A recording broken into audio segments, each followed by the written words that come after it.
I want to welcome everybody to Cabrini World. On September 8th, 2020, we celebrated the 70-year anniversary of Mother Cabrini being declared the patroness saint of immigrants in the Universal Church. We, as Missionary Sisters of the Sacred Heart, take this commitment very seriously for all immigrants, emigrants, refugees, asylees, all people who are displaced from their homes due to many factors, due to poverty, due to war, due to climate change. So we welcome you as we move forward today.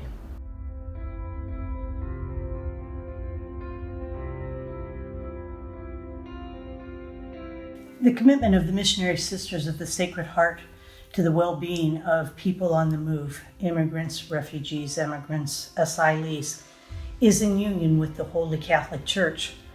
We have a quote from Pope Francis, who stated at one of his Sunday angeluses at St. Peter's Square, and I quote, "Faced with the tragedy of tens of thousands of refugees who flee death from war and hunger, and who have begun a journey moved by hope for survival, the gospel calls us to be neighbors of the smallest and the abandoned, and to give them concrete hope.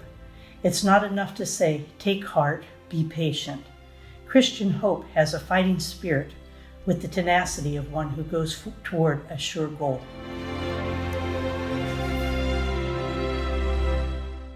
Our communications team, we have begun to post things on our social media as a mechanism of education. Our last theme was education of the heart, one of the things that is core to Mother Cabrini's teaching. Many times when we hear that phrase, we think of scholastic institutions, of schools. But education of the heart really is a way of being. It impacts everything we do and how we do it.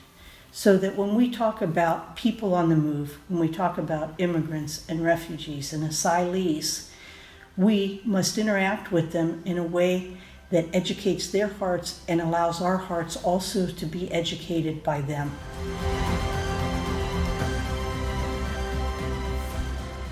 We are hoping that this blog and this sort of communication can serve as a resource for people who are interested in topics related to implementing the social teaching of the Catholic Church, which we are morally bound to do.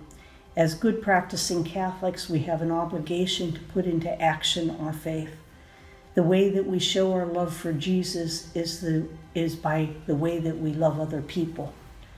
We know that in the world today, the United Nations High Commission for Refugees estimates that there are at least 80 million people around the world who have been forced to flee their homes. And among those nearly 26 million refugees, around half of whom are under the age of 18. This is an issue that has a high impact on women and children who often are the most vulnerable in our world today. Over the next few months, we will be posting contributions from around our Cabrini world and beyond, expanding our understanding and helping ourselves to go deeper on these important issues. I encourage all of you and all of us to open our hearts and our minds and to reach out and to take action, to stand with those who provide services and to advocate for the rights of people on the move wherever they may be. Let us be united in the heart of Christ on this matter, and let us pray for one another and pray for those people.